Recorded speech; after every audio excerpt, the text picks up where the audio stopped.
Hello, and thank you for listening to the Wheel Talk podcast. My name is Abby Mickey, and this is the first of our off-season interview series. Normally, during the break from road racing, we'll dive into some cyclocross, do some retrospective episodes, talk about the season.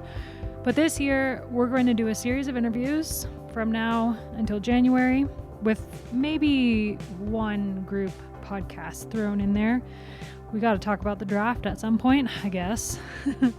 I'm really excited to bring you all these interviews. Some will be long, some will be short, some will be with riders, some will be with other people. And I'm the most excited. I am not saving the best for last. I am so excited to bring you all this first interview from our off-season interviews with Tobin Heath, football player extraordinaire. She teamed up with Strava to attend the Tour de France Femmes, avec Zwift, and was there doing interviews of the riders and hanging out on the ground, getting the vibe. She's new to cycling, which is pretty cool. So she gets to see the sport from a completely different perspective than what all of us are used to.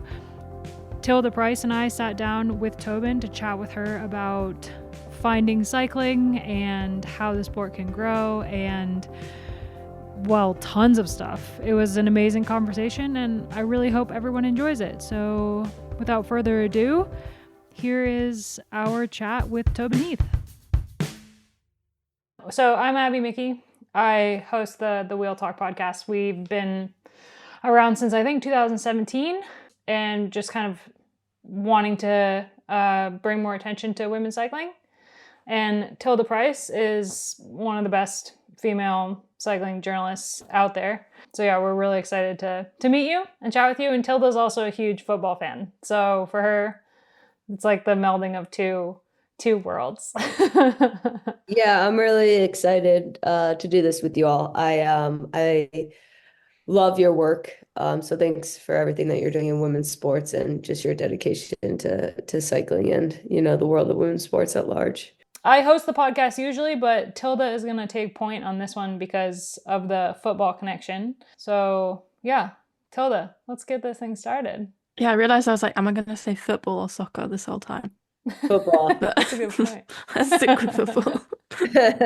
So I will get confused. But yeah, it's super nice to meet you, Tobin. And yeah, when Abby said, she told me when we were at the tour, like, oh, Tobin Heath is here. I was like, Tobin Heath is here? How exciting. So yeah, I mean, there's so much that we want to speak to you about today, but maybe if we start a little bit from the beginning, how did you get into cycling? Like, when did that start? Why did you start riding? And how have you kind of got to where you are today with it? Yeah. Well, first and foremost, I want to say just thank you. I love what you all are doing.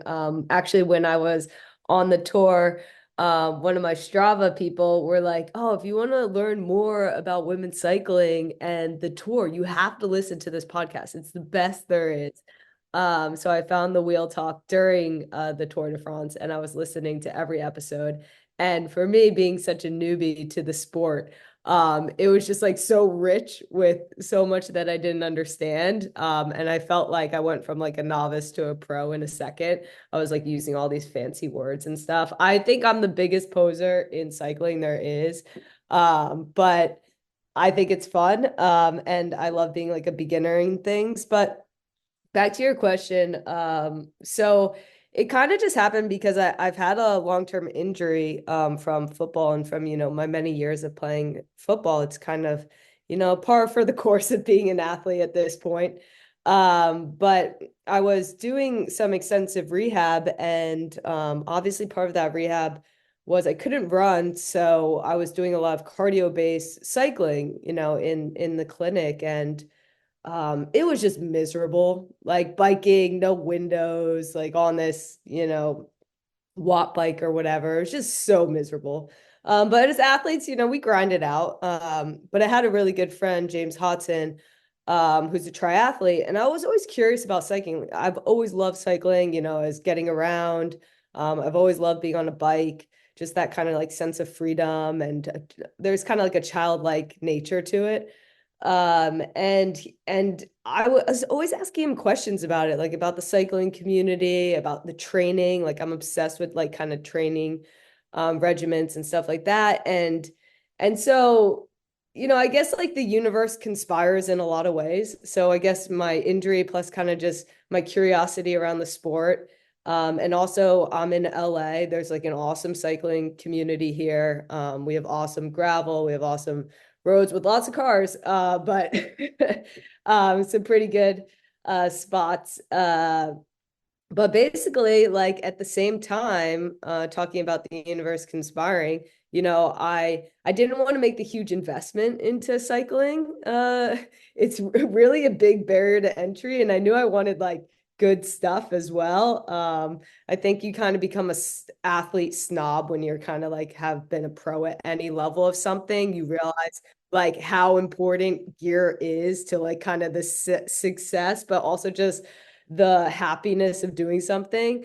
So I didn't know if I really wanted to make that an investment. And luckily I asked my friend James, I said, hey, do you have any women in the community that are my size that, could just like lend me a bike that I can kind of go out and try it? And he was like, yeah, no problem. Next thing you know, I'm fully kitted. I have like the best bike ever. And he's like, yeah, this is my friend, Is King, who is a professional gravel rider in the area. And she gave me everything. And this is when like, there was no looking back for me because, as soon as you put on the kit and you have like all the bells and whistles, and this is like when I became like a full-blown poser. Um, it was like kind of a no-brainer. And I think for me, what really hooked me, and it's funny because there was an unlock of being able to exercise in a way that I couldn't before in terms of like getting heart rate zones that were equivalent to, playing a full 90-minute match. And I was like, oh my gosh, finally I can like push myself in ways that like my injury had limited me, like from a running and football perspective.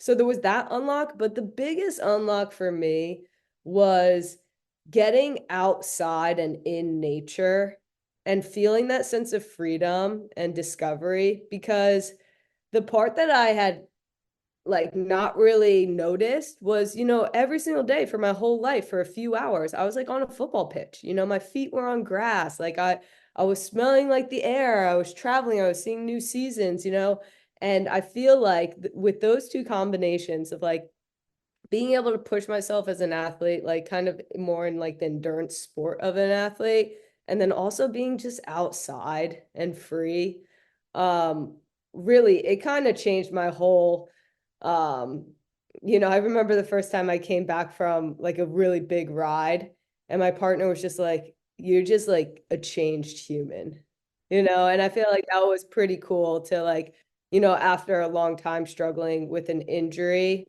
and having, so much frustration from a physical standpoint, to get like this feeling of just almost release and relief at the same point, and joy. So that's kind of my long-winded cycling story. It's kind of like quite a familiar story in some ways, and that so many people seem to get into cycling because of being injured in a different sport. And even like a lot of the pros have come from a background in running or in other kind of, yeah, non-cycling sports.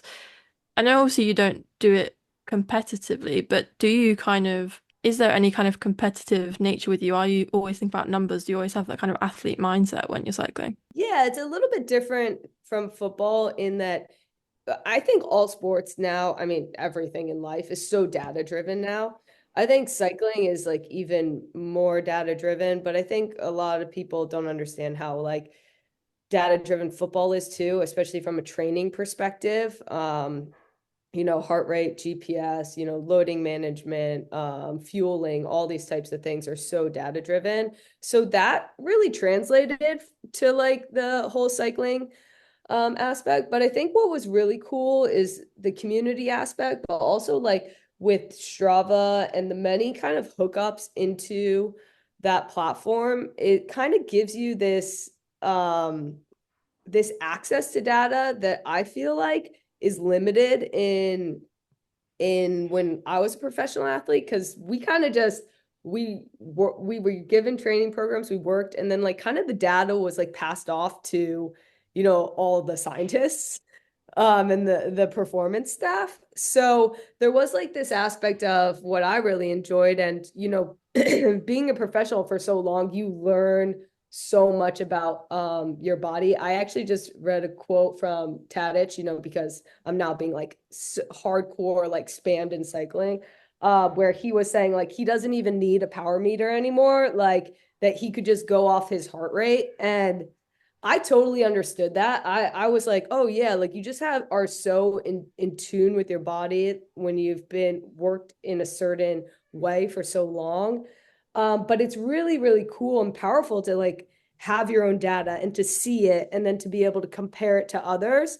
Um, and I think there's a competitiveness with that, but I also think it's just like a really fun way to, you know, just track yourself and your own progress. So I'm really enjoying that aspect of it, because when you go out and like you push yourself, you do see like and I'm at a point in the sport where like I'm seeing like significant gains, right? I'm not at the level like when you become elite, you're talking about like the tiniest of percentages of gains that make you better than the person next to you.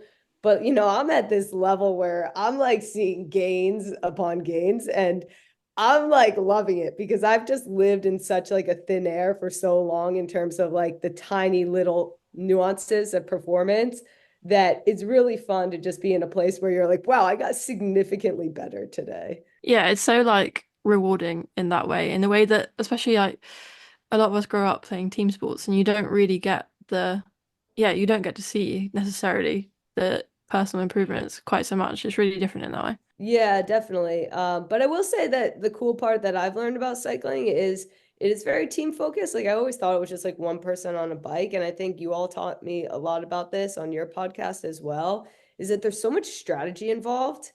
And I always thought it was funny when people they watch it right on TV, and then they become like so impassioned about all these things, and they come up with all these like thoughts and feelings about what they saw. And then you had on some of the athletes, which I thought was so cool on your podcast, like during the tour. And then they would just kind of like give these little snippets of how like this was kind of like part of the plan. And then everybody was like, yeah, we totally saw that, you know? And I thought that was really special about your podcast, that I think we've been really passionate about what we're building. Actually, my company Reinc, which is to actually kind of reimagine, you know, this landscape of sports and particularly women's sports.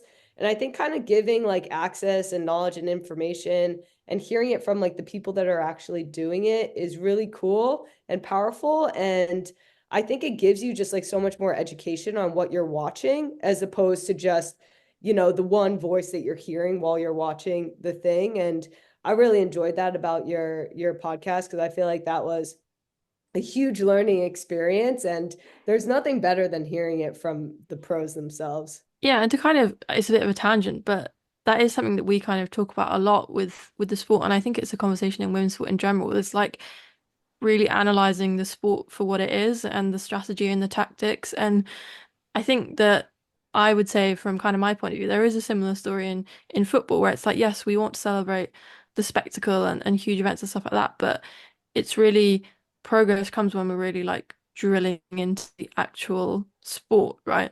Yeah, definitely. And I think like the details are like, well, for me, I'm like kind of like obsessed with like the craft part of sport and art. And I think like the details are the most fun things, right? Like a goal's a goal. Like people, you know, will always like celebrate a goal, but like the little tiny things, the actions that go into making a goal, like I want to hear about like those tiny little things. And unless you've kind of done the sport or have, you know, studied it for a long time, like you'll miss out on some of the most exciting things about it. And yeah, like especially in a sport like cycling, like it's so intense, and I think I'm so in awe of it, because you know, there's just something about it when it's just like a person and a bike. And yeah, there's like so much strategy and stuff like that. And like just like kind of the will And I remember when I was going to the tour, I obviously wanted to like study up. Like I didn't want to be like just, totally like not knowing anything about it. So I was actually looking at like trying to get as much information on all the riders as possible, talking about like being detailed. And, I wanted to become fans of these riders and all this stuff. And I was so disappointed in just like, I remember I was going to, in just like the lack of information. I remember I was going to interview Demi Vollering, and I was trying to find as much information about her as possible. And there was like, this is like one of the best cyclists in the world, if not the best. And I wasn't even able to find a story of how she even got into cycling. Like one of the most basic things. I went to her Wikipedia page and there wasn't even a personal blog on her. I was like, this is messed up, because then when you go and you speak to her and you learn about her craft and then you watch how good she is, you're just like, oh my gosh, this is a gold mine. And yeah, so I think like that kind of made me really passionate. Like I already obviously had kind of gotten hooked on cycling, but then when I went to the tour and when I was learning about all these incredible athletes, I just became really obsessed and really passionate in bringing more attention to the sport, and learning more, becoming a fan, and just kind of like getting involved and getting active in it, because I just feel like there's so much there to appreciate and to love. And I think like what you all are doing, and some other folks to bring attention to it and are so dedicated to it, like you're true pioneers of the space. And I feel like women's sports always has these people that have, before all of, the money and the sponsorships, have kind of dug in and said, no, we're going to care about this before anybody else does. And I feel like those are the true kind of like pioneers in the space. And now everybody's like, oh my gosh, women's sports, like, like it just started happening. And I just want to thank you, because like the work and the dedication that comes before the, oh my gosh, moment is so important, to the sport, to the riders. And I really truly believe that it's more people talking about it is the most important thing. Showing it is the most important thing. And for that to happen, we need more conversations like this. And attention to sports. Obviously, I want to reiterate how important like the work is that you all are doing, however big or small like it feels at times.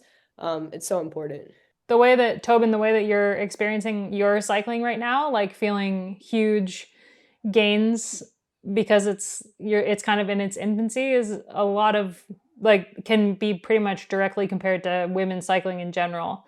I think at the moment, like you've come into the sport at this kind of boom in the sport where like 3 years ago we didn't even have live coverage of all the races, and there was no Tour de France. So in the last like 3 years we've had massive gains in the sport as a whole, which is like you're coming into it at basically the perfect moment, because 3 years ago you would have found even less on Demi Vollering or women's cycling in general. Yeah, it makes a huge difference. I really like kind of my biggest passion in life, kind of my like North Star, is to just like put women's sports in the subconscious, which, sports in general, for us, the landscape of sports, which has been defined and dominated by, men, they were there first, was like, it's everywhere, whether you want to engage in it or not, when all the tentpole moments in men's sports are happening, the players everywhere you go on every TV.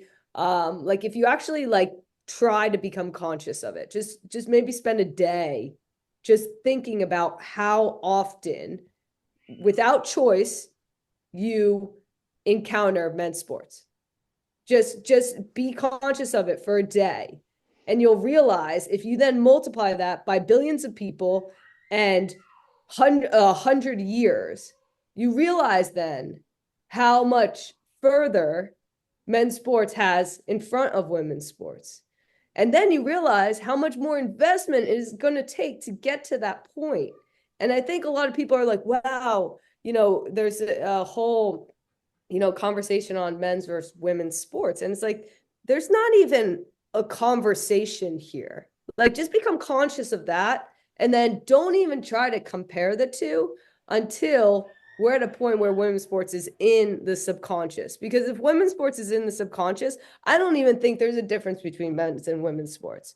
In revenue, in interest, in viewership, in attendance, there isn't. So I think that like we've kind of lost the plot when we try to compare the two and where they're at, because we don't realize the history and the amount of kind of depth that has been dug into our culture around men's sports, and then how much, you know, we have an uphill climb to get to even be in the conversations of being able to compare the two. So it's just kind of insane when you think about it, you know, that way. Yeah, and kind of speaking of the tour, obviously that is the biggest event in women's cycling, even though it's not the longest running, but you know, just having that name behind it. How did you find it being there? Like, was it matching your expectations of what it might be like? And I know that I don't suppose you've been to the men's tour, but you know, what were you expecting in terms of a women's sport event? You've obviously been at a lot of the biggest ones in the world. How did it kind of compare? Yeah, it's so funny that you said that. I think that when you don't have a comparison, it's really cool to be able to see it like through just the lens that you have, which, you know, again, like going back to kind of like media equity and stuff like that. Like I want to introduce sports through a different lens. So I feel like I was actually introduced the tour through the women's tour. This was my first tour I had ever really been invested in, that I was like hardcore watching, that I was invested in. I knew the people, which was really cool. Like when you know the people, it's so different when you're then like rooting for them. And I was just I was amazed. When I went there, I was absolutely amazed at the experience. I was amazed at the access that I had to the athletes. It was so weird. Like I didn't know what to expect. But then I got to do like all of these insane things that when I equate it to my own sport, I'm like, that would just never happen. Like I was riding with SD Works in their like what we would call like match day -1, like in like their pre-prep, like let's spin around the block, you know? And that's just like insane. Like I can't imagine somebody like match day -1 of a World Cup, like someone like me, or you know, Kasia coming into match day -1 and just like practicing with the team. Like it's such a different kind of sport in that way. Like I love the accessibility of the sport, and to the athletes themselves. I loved like the format of the tour. I want it to be longer. Like I was just dying for it to be longer. Um, and I was so invested because I knew like the players and or I guess not players, the riders. And it was just so fun to be a part of. And it was funny because when I was leaving, I was only there for the first 2 days of the tour. When I was leaving, I told Strava, I was like, I'm coming back next year and I'm coming for the whole tour. And I was hooked, you know. And as soon as I got back to LA, you know, 5 o'clock, 4 or 5 o'clock in the morning, turning on the TV, just like having to be invested. I remember I'm pretty sure it was the final day of the tour, which was one of the longest days. And I woke up early to watch it, and they didn't start showing it until halfway through the race. And I was like, can you imagine a World Cup final? You know, we're playing the World Cup final, and they turn on the World Cup final at halftime. I was just like, this is so not cool. And I thought I had gotten the time wrong or something, because I was like, I know that they're racing right now. But yeah, so just the experience was like amazing. You know, being in Europe is kind of like a second home for me. You know, I played in France for PSG. I played at Manchester United. I played at Arsenal. So Europe in general, like there's just that kind of familiar sports culture that I really understand and love. And just being around that was really cool. And then being starting in the Netherlands was insane, because like that's a sporting culture in football too. I think in every sport, they're just like incredible sporting fans that really get into it. So I thought it was like a really good amount of like a boost of energy to then go into, I think it was Belgium and then France, which was really cool. And just getting to learn more about like the terrain and the special climbs and Alpe d'Huez, like everybody was, talking about this like majestic place and all this history. And I love that. Like I'm a huge like history, like kind of nerd around football. So kind of that history around the sport and what these like mountains mean to it was like really cool. And I kind of geeked out around that kind of stuff. Speaking of that sporting culture, I mean, cycling is obviously huge in Europe, and it's a slightly different story in the US. Like, what was the reception of the women's race in the US? Like, we obviously had the Olympic champion racing and everything, but as you say, you have to get up at 5 a.m. to watch it. It's not always the most accessible. Yeah, I immediately was like, oh my gosh, we need a tour of California. And then somebody was like, there's been a tour of California. And then I guess it shut down because there wasn't enough funding or something. And I was just thinking it would be so epic, kind of in like a Formula One type circuit, because people are obsessed with cycling here in the US, but I don't think it's reached that in like more in like kind of hobbyists in a lot of ways. Like so many people cycle, but I think like from the professional level, and I think this comes to like storytelling, like even Kristen Faulkner, like such an incredible story. I mean, I started thinking like I could do that. You know what I mean? Like it's just like such a incredible story. And but like the storytelling around athletes and stars is a big part of US sports culture. I think in other countries, they kind of appreciate more of like the nuance of sport, but here in the US, like we're all about Hollywood. Like we're all about making stars. And I told Demi, I was like, dude, you got to come on like a US tour and get everyone to like love you, because there's just like that access that needs to be like had. There's those stories that need to be told. There's those sponsorships, there's marketing that needs to happen. And I think that's where like we've kind of dropped the ball, like, in a women's sports landscape, is that we aren't showing like the depth and breadth of what like women's sports is and what it could be. And we just need more storytellers. We need more money and more storytellers. And honestly, I think a tour of California, because I think it would be so dope. And and yeah, I think that's like kind of the access. I mean, when you think of like Lance Armstrong, like it probably took him winning how many tours to finally like get like loved by this country. I think you kind of have to, we love people that are great at things. Um, so I think that there's yeah, I think we have a ways to go. I hope that maybe I brought a little bit of attention when I was there, and brought in a little bit of a different community into learning about women's cycling. But I think it's huge in the US, and I think we just need more exposure to it and not having it on, at whatever time and only halfway through the race. Tour of California was awesome. I got to race it Was twice, it? and like it was such a cool race. And like the terrain that there is in California makes it just like iconic. I mean, a couple years it went around Lake Tahoe, and then like kind Yeah. of dipped down and went back up and finished again at Lake Tahoe. And there's this huge climb. It was really cool. There was like a team time trial in Sacramento one year. That was super cool. And the last year that I did it, it was actually there was a stage like up in Ventura that was just like gorgeous. It was Yeah. so beautiful. It was just like such a cool race. And honestly, like there wasn't really any fans there. Like people weren't really that excited about it. But being able to have a race of that level, because it was a world tour race in the last couple of years, being able to have a race of that level in the US was just like such an amazing experience for all the American riders and like the Canadian riders as well, to be able to kind of race in their own time zone. It was amazing.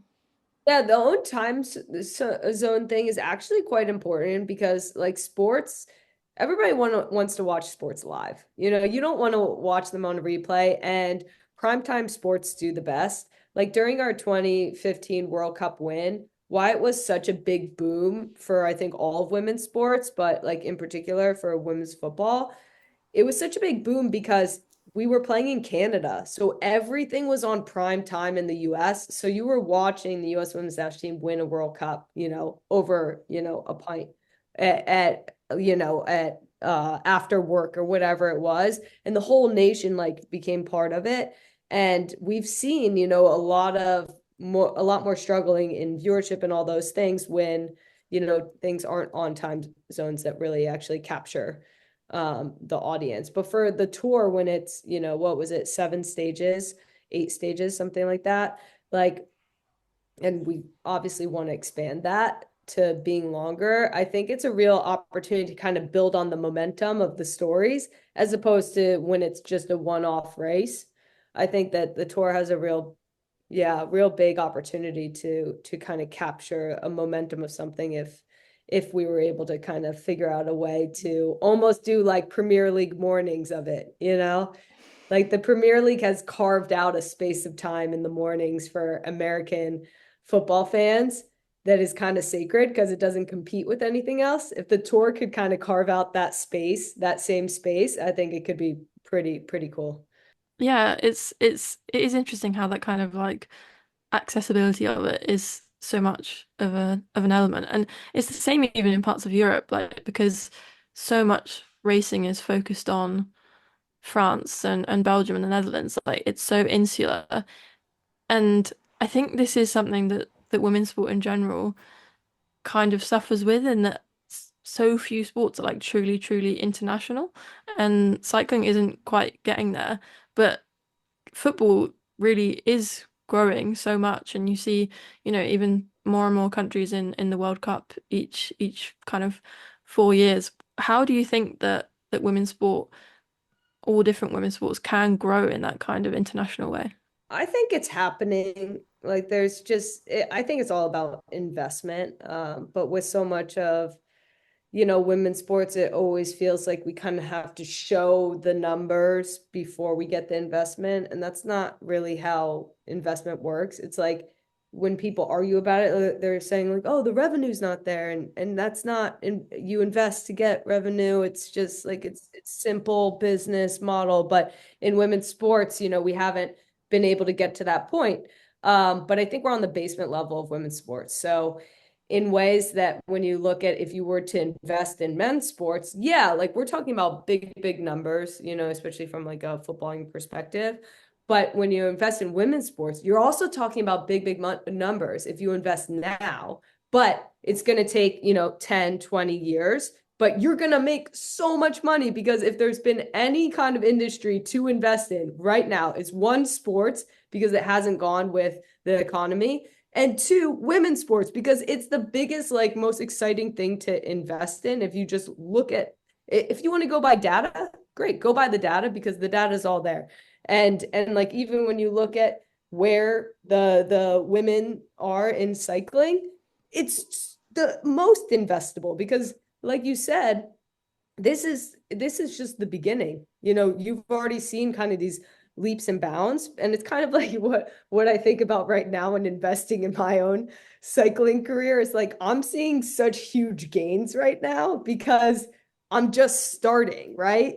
But like once you get to the top, the gains aren't like as big, but maybe the numbers are a little bit bigger in terms of like money. But right now it's like you can make huge gains in women's sports, and I think that where I'm really passionate is about kind of like independent ownership around women's sports, because I believe that the women's sports landscape looks very different than the men's sports landscape. And you're kind of diminishing all of the value that's found in women's sports if you try to copy and paste what men's and women's sports are. Like take women's health, for instance. All of a sudden, all this kind of money investment, new companies are popping up around women's health, in particularly through sports. And what's so crazy is that we've just kind of trained, women's athletes this exact same as men's athletes. And I even think about, high endurance sports like cycling, where you're just going off, power, heart rate of what you've all kind of just taken from men's sports, because probably a lot of the coaching, a lot of the expertise has come from men's cycling. But women's cyclists are completely different than men's cyclists, like completely different. Fueling's different. Menstrual cycles are different. Hormones are different. Like everything's different. And now all of a sudden, a whole new industry has popped up in the women's health sector of sports that is completely investable in, that is just getting started. And this is an industry that will never be in men's sports. And it's like, we've kind of for so long been like, no, these aren't women's athletes. These are just athletes. It's like, actually, no, if you actually kind of look and see like, oh my gosh, there are women's athletes. Oh my gosh, there's women issue. Like even our fight for pay equity with the US women's national team, one of the biggest doors to entry of becoming a fan of the US women's national team were just women who had gotten paid or treated unfairly in the workplace. They were like, I can relate to that team. Like that's half the world saying, wow, I want to cheer for that because I've experienced that. Like that is, billions of people that you're talking about now, instead of a marketplace that you want to try to make small and niche in women's sports. Women's sports is a vehicle to be able to communicate really hard issues that we've all experienced. And those are issues that are completely monetizable in terms of issues or opportunities for creating industry. And that's a huge unlock in women's sports. And that's why I believe that the things that are being built by and for and looking at women's sports, as a completely new landscape are going to be the most powerful, the biggest, like the most successful ways to build than to just try to be like, let's just make it exactly like men's sports.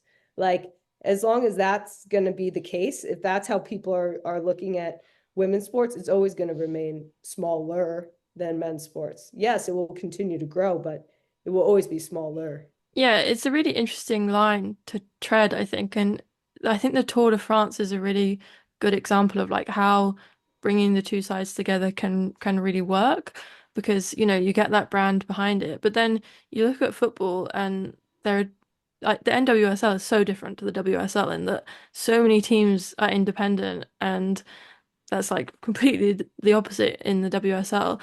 And in cycling, like there's almost these two competing sides, and like there are so many women's teams that are born out of men's teams. But then you look at the top two teams at the Tour, Canyon SRAM and SD Works, and they're totally independent. So do you think it's kind of like a balance between, yeah, if you can attach, the Tour de France brand to something, but you need to like, yeah, retain some sort of independence for these teams? Yeah, definitely. I think that one of the advantages we have is the infrastructure that's there in a lot of countries. And you reference the difference between NWSL and between over in Europe in terms of the footballing landscape. And yeah, it's a no-brainer to leverage the resources that are already there that would cost you, so much time to build, like stadiums, great example, like football specific stadiums, that would cost you so much time and energy to do. So I would say leverage, partnerships, infrastructure to your fullest until you can kind of kick it to the side. And we're actually seeing that in a couple different instances here in the US. I actually think that we had a different situation here where, in order to kind of go apples to apples on this, it would be like if American football, with the other kind of ball, if American football, if women's soccer was American football, does that make sense? Like that would be apples to apples, right? Where we shared, and we were able to leverage those fan bases. We were able to leverage those stadiums. We were able to leverage all of the partnerships. Like that would be a no-brainer. But what we started with was like kind of our, one of our least popular sports here in the US for men, which is, soccer or, football for you. Where I think we failed was we kind of tried to model football as one of our least popular sports, as opposed to realizing that, women's football in our country was American football. And our model should have been towards the NFL and not towards the MLS. And I think we made ourselves small in the beginning. And I think we're just starting to realize now.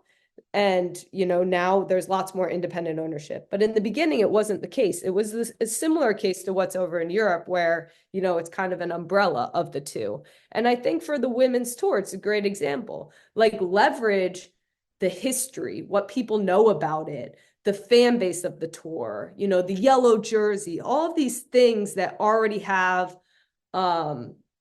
like brand association with, right? Where you're automatically going to get fans, you're automatically going to get an understanding of something, of the importance of something.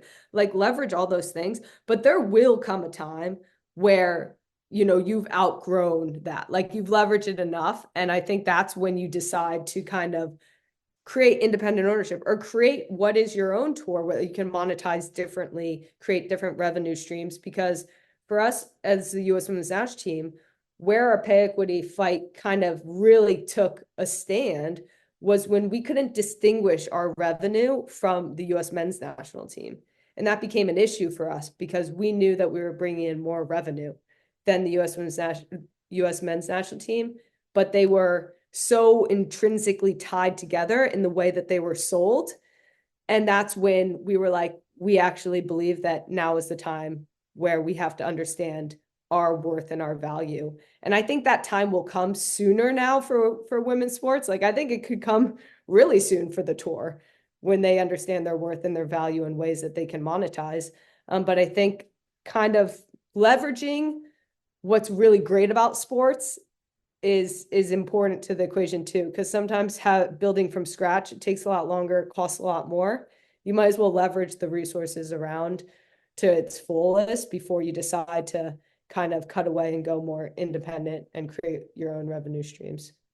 Yeah, and obviously, you know, you only have the Women's Tour de France as a reference point, but having covered like this year so many races and women's races and races where it's the men's race and the women's race on one day, it felt like for me coming from that the tour is really the one time where it being women and it being a women's race is like a selling point. And it's, you know, on like the brand's merch, it's like always women and femme and all of this. And it's the one time where it's not like something to lessen the sport. It's like this is actually what we're building on and what we're selling it as. I don't know if that kind of comes across from the outside. Yeah, it definitely does. And it actually kind of reminds me of the men's and women's World Cup.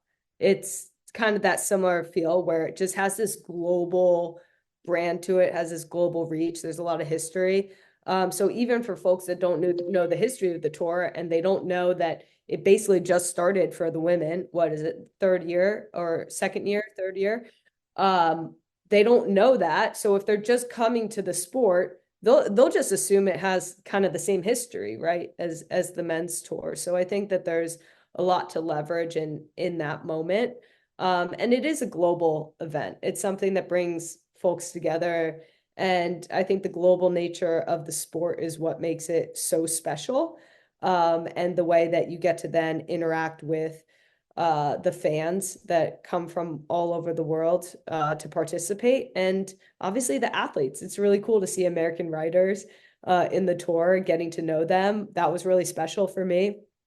And then to just learn the history, learn the special climbs and all those things, because it's like when people were talking about Alpe d'Huez, it was like, you know, there was just this majestic feeling about it when all I wanted to do was get to that race day to kind of watch that last climb. And you know, the tour ended like with the difference between like first and second being 4 seconds. And you know, you have to wonder if the tour happens for like a couple days longer, what happens to the winner in that occasion. So yeah, I think that it's a kind of a no-brainer having a men's and women's tour, but I would love to see, maybe it's the Tour of California. You know, we're always trying to do things a little bit different. Maybe we revamp it to be able to create like an even bigger moment that's just specific to women's cycling. Tobin's campaign for the Women's Tour of California starts here.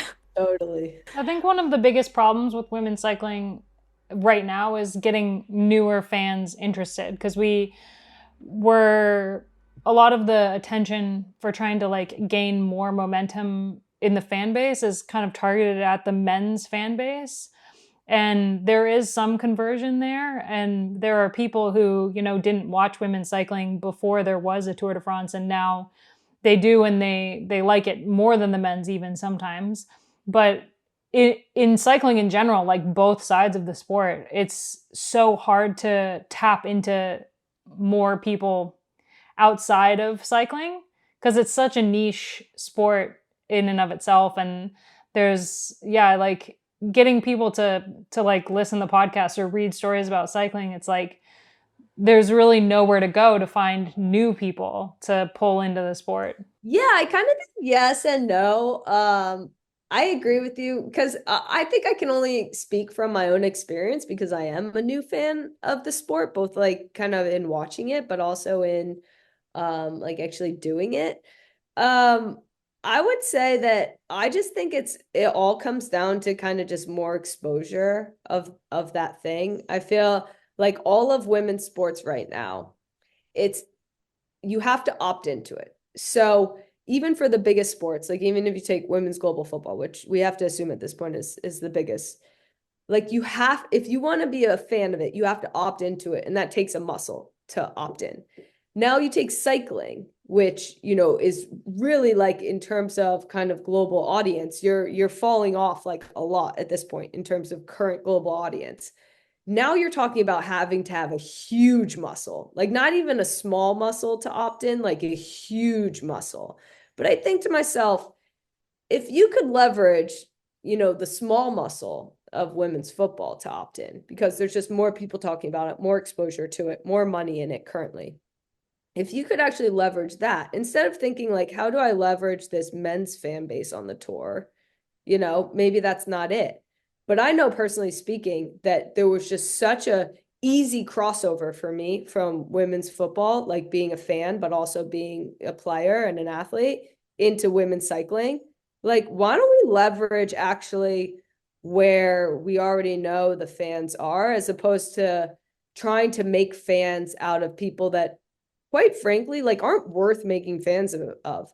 Like they're already into the men's tour, like I've learned about women's cycling, or I've learned about cycling through women's cycling. And now I'm like totally locked in. But like even now, even having gone to the tour, all this stuff, there's not enough around me other than, my Instagram feed that just like is obsessed with all these random cyclers. Um, there's not enough around me to keep me like continuously fully engaged, locked in. I get my, most of my news like through social media, I think like most people. And like I'm just following the athletes because like they're the kind of the ones that are keeping me like tied to that thing. But I just think that I agree with you in some spots where it feels like, where is everyone? Like where's the audience? Where's the engagement going to come from? But like it is there. I just think that like the pathways haven't been established yet between like what is a women's sports fan and actually how do we make fans of things, not fans of, cycling, like not being already fans of men's cycling and then converting them to fans of women's cycling. I actually think that's a really hard sell. I think like how do we make new fans of something through like actually a different lens, and it's from you all and from being at the tour that like I became a fan of cycling through women's cycling and from listening to you all and from learning these riders. And like that's kind of I think the pathway we need to invest in. I don't think we need to try to like convert, like I don't know, if like you were thinking about like religion like in general, which like sport is kind of like a religion. Would you try to convert like a hardcore religious person into another religion? Or would you kind of go after like people that aren't really like don't really have an established religion yet? I don't know. Then maybe that's like kind of too intense, but uh I think that there's something there in actually just building the community around women's sports and actually just creating more kind of pathways to get from one sport to the other in women's sports. Because I think there's a lot of crossover between the things that I'm invested in and care about, as a global women's football fan that are easily translatable into, women's cycling. How did you find picking up like the nuances of the sport when you were first getting into it? Like learning all of the little details and like learning more about teamwork. And I feel like one of the hardest things about getting into any sport is understanding what the heck it is that you're watching. Yeah, I think like kind of just being a beginner, like I'm just a curious person in general, so I ask a lot of questions and I'm not like embarrassed to be like I've never done this before. So I kind of start with that, even though like I looked the part. I was like, no, I've never done this before. Um, And so like I think asking questions, and I think that was what was so special actually about when I went with Strava to the tour, is I kind of brought this beginner's mindset to even the way that I was interviewing the athletes. Like I was probably asking like the most basic questions with like, which at time, these riders could probably be like, wow, this is so basic. But I actually think it kind of helps make the door of entry to cycling, because cycling's kind of intimidating. Like even like a bike in itself is like kind of complex. So I feel like kind of dumbing it down, but like not dumbing it down because you don't have respect for something, but because you have a deep curiosity about it and you're not willing to have to like ask, easy questions. And I think there's kind of 2 points of entry that we're talking about, right? We're talking about like me, who like I'm a beginner and I'm trying to make the door as wide as possible for people that have never heard of this thing. And then we're talking about you all on your podcast, that you're making this actually for people that now have already invested in this thing, know this thing, get to actually learn the intricate details and become obsessed with it, obsessed with the small nuances. And like, I think those two kind of points of entry like are incredible for new fans, because you have to have different like levels in engagement in sport. And the more levels of engagement we can have and the more sources to that, I think the more popularity and growth comes from the sport. But yeah, I think that just the community aspect of cycling and of women's sports, I think really helps in the engagement. One thing, it was really cool at the tour seeing how you were kind of welcomed into so many behind the scenes things with teams and all of that, and sat down with some of the biggest riders.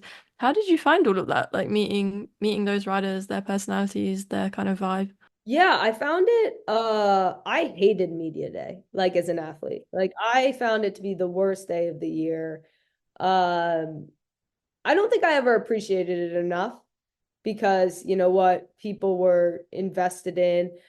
But I think it was because when I saw the type of media that was coming out of the sport, I didn't respect it as an athlete. I didn't respect the way they spoke about our sport. I didn't respect their take on, the athletes, because it didn't represent our culture of sports. And I thought it lacked understanding. I think it lacked nuance. I think it lacked culture. And so I think Media Day for me was probably the most inauthentic version I ever felt of myself. The only authentic version I felt of as myself, growing up in this kind of narrow landscape of sports, of women's sports, was honestly just my time on the pitch. That was the only time I felt I was the authentic version of myself. But like the kind of media and the brand that was kind of built around women's sports at the time that I was, playing, was just so inauthentic to the sport and to us as athletes. And I had a major distaste for it. I didn't want to do it. I didn't want to do media. I didn't want to be associated with the types of content that was coming out about women athletes. It didn't vibe with me. Like I think if anybody knows me, they know that I'm kind of just like myself. And it's very hard for me to, change to somebody else version of myself that they think is maybe a more desirable, sellable, aspect of being quote unquote a women's athlete. And it was so narrow. And part of what we wanted to do with Remedia, our company, is to reimagine the way women are seen and experienced in sports. And that comes from the lens of actually just seeing it through our eyes, through our culture, through our feelings, through the way that we talk about it, the way we look, like the diversity of the way that we look, not just this one version that I think was very narrow of what a women's athlete should be, that was sellable to like one version of something. So I kind of wanted to just rip that off and kind of like take out that performative nature that, women have to go through in media, and just like kind of completely remove that barrier. And what really resonated was like all of a sudden, like I just saw like our culture being shown more in sports, the athletes being like more excited about the type of media that was being presented around them, more athletes, like the diversity, the representation of athletes completely changing. And that really excites me. And I think that that was so needed in sports and in defining our culture. And we kind of coined it gal culture, and it was kind of inspired by the badassery of the U.S. women's national team. But more importantly, it was like this idea that, you know, we weren't going to adopt, you know, what was like bro culture in sport and those kind of values and the things that were seen and felt and whatever, because that was the media that was being presented to us. Like, but we were like, no, we're going to define our own culture, and it's gal culture, and it revolves around the way we see the game, the way we feel the game, the way we talk about the game. And that's distinctly different. And I think I mean, you all are doing it on your podcast. Like, it's so evident in the way that you talk about the game, the way you describe the riders. And I still think, like, even in, you know, this short time that I've been kind of on the other side of things, I still think sometimes I go back into this performative mode of what I've seen, like sports kind of like the lens through that we've been pushed. And I constantly have to reevaluate like why I'm doing things. And the place I always come back to is like, am I creating media? Am I creating content? And am I saying the things that little Tobin like would be proud of? Like that, am I creating content that little Tobin would have craved for, that would have loved, you know?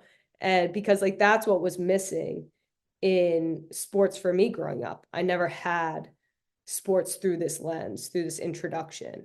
And I think that's a really powerful position to create from. Yeah, and it does seem like a particular thing in women's sport with, yeah, athletes making their own media and, as you say, presenting yourself in the way that you want to. I mean, it's true on this podcast as well. Like, I'm the only one who's not a former pro, and that's like no surprise. Like, because, you know, I think women's sports and particularly women's cycling, you know, they've been covered by people who are there 99% for the men's race, and then are like, oh, I'll do like one token women's interview. And being able to have people like you and like us that are like totally committed to the women's sport and want to show it in the way that it is and not try and force it into a box is, yeah, I think super important. 100%. Couldn't say that better. I just find it so interesting that you took to like being a fan of cycling so quickly, because I like, in being friends with Lotta and watching like some of the Olympics football and stuff like that, I've been trying to get more into football, and I feel like I sit down and I'm like trying to watch a game and I'm like, I don't know what's happening. I don't have no idea what anything is going on. And like the most I know about football is like Ted Lasso, which is hilarious because coming from the US, like every single little kid in the US plays soccer at some point. But I was one of the few that did not. And so I just know nothing about the game at all. So it's so fascinating to me that someone can come into a sport and know nothing about it and learn. But I guess like, yeah, I wasn't always a cyclist, so I too had to learn. But it just feels so, I don't know, it's been funny as an adult trying to get into football and just it just goes right over my head.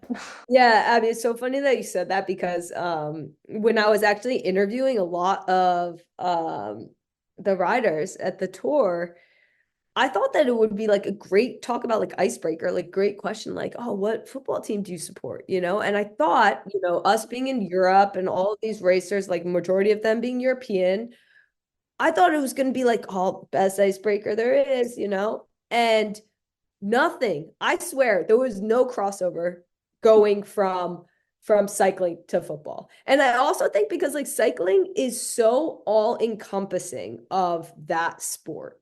Like you ride for hours, you like fuel for hours, you then look at all your data for hours, then you just think about it for hours, and all of your friends are cyclists, you know. And I think it's like all encompassing. It doesn't really leave much room for anything else. Um, and I think that it was funny because, and this kind of gets back into like the crossover. I don't think there was much from cycling like into football, other than the fact that they were like, oh, you're a women's pro athlete, like sick, you know? But I do think that there's a lot of crossover from football to cycling. And I think if anything, it's one of the most, because I do think football is like a high endurance sport. It's very data driven. And it is like very, yeah, I would say that, I mean, 90% of the athletes are going to probably have like terrible knees at the end of their career. So like at some point, like most of your rehab is being done like on a bike, like no impact. And so I do think like there's actually a huge market from any kind of impact sport, like professionally, into cycling. I think there's a huge market for that. And especially from an elite level, if you even want to go down into college, because we're always so trained. And I think this is what Strava's done so well, is like bring community and global community around the idea of just being active, and being able to like actually track and see your progress, and then kind of like build community around that.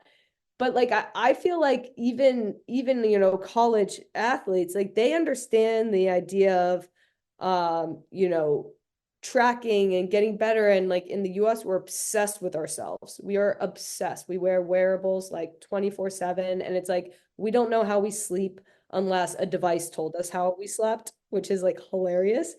um so I think like there's a huge marketplace for actually just like active women, but even more along the lines of like elite kind of athletes, which I would kind of just start that as like college level up in terms of being into cycling, which is a huge amount of people. So that's something that I would say. But it was funny on tour because I thought it would translate the other way. Like I thought a lot of cyclists would have been into football, but not the case. And that's totally cool.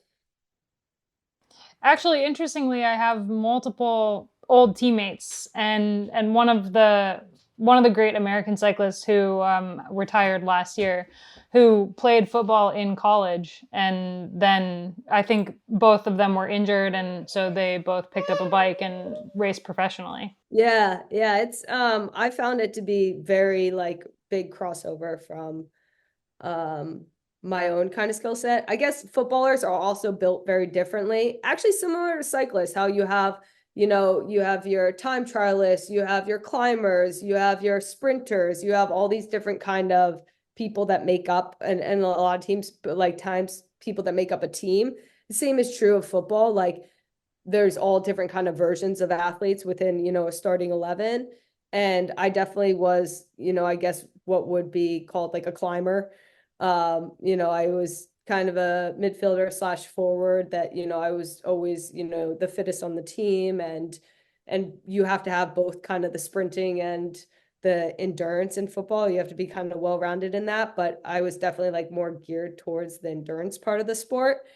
So I think that then kind of translated nicely into cycling, and just kind of the suffering aspect. It's kind of like you realize that you have something loose in the brain when like you're pushing yourself for no reason to just suffer. Yeah, it is funny what you say about how like cyclists don't even have a football team, but in a kind of serious way, that does seem like something that women's sport has really benefited from. It's like the cross-pollination, and like in the US, obviously basketball and football, like the way that the kind of athletes mix and everything, that does feel like something that cycling could do a bit better. Like if Demi Vollering was like in the crowd at not in the crowd, but in a box at like the Women's Champions League or something like that, and this kind of like Yeah, just totally. exposing it to Well, the wider world.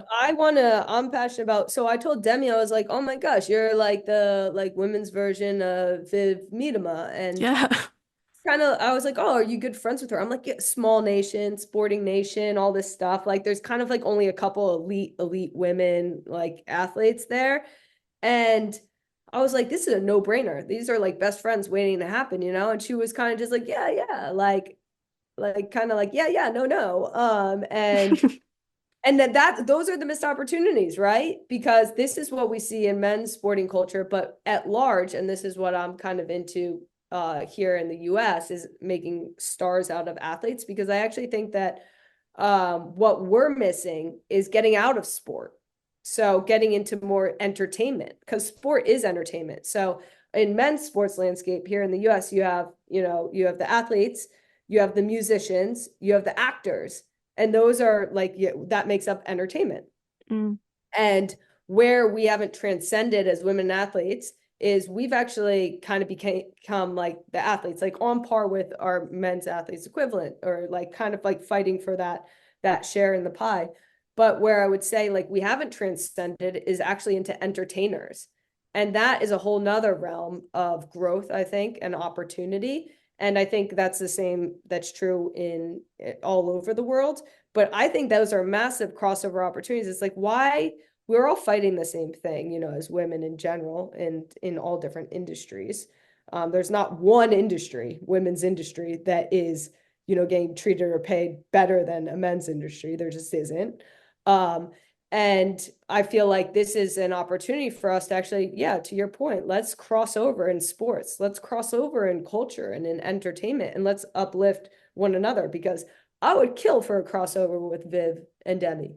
Like that would just be some good content, you know? So that aspect of it, I'm really like passionate about connecting those dots, because to your point, that's just kind of opening those pathways even bigger. And when you talk about audience, like where is that audience of women's cycling? Like I know where they are, you know, like how do we kind of excavate to make sure that that pathway is there, but that pathway is like big and accessible and like looks and sounds like the people that you're inviting in, because, you know, it's like anything. If that pathway is, you know, any sports like first thing, like you go to kind of like any kind of macho, like even a sports bar, like a sports bar is like the most macho, or like a pub or whatever, like most macho version of, you know, sports is like, you're kind of just like, this wasn't really built for me. Like, I'm kind of like, I like that I'm here, but like, I'm not like gonna be leading this thing, you know, I'm not like the first person in here. Like these people aren't like,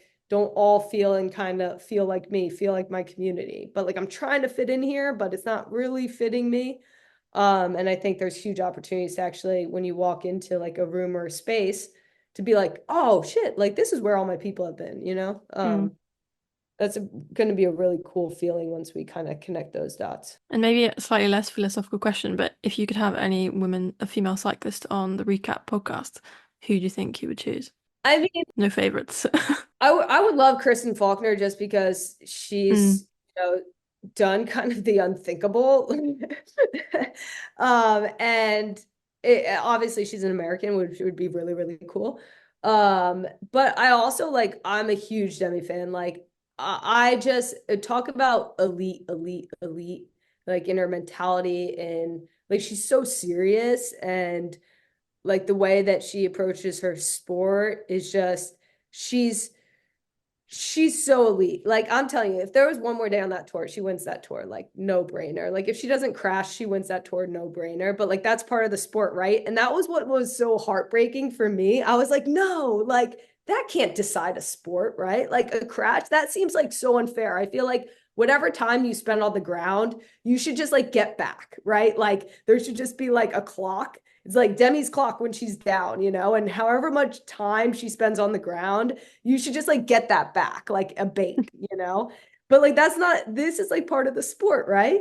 So I think like a part of and I love that part, because it just feels like unfair in a lot of ways.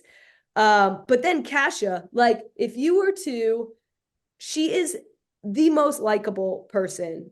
Like in terms of, you know, star power and marketability, like Kasia, like as soon as you meet her, as soon as she smiles at you, you're like, I could sell this person like easy, you know? And I think that's really important, to recognize who those athletes are and kind of and market around their personalities, you know, because if you look at a Kasia and you look at a Demi, who they were going like 1-for-1 in the tour, like this is really fun because they're not the same riders. They're not the same people.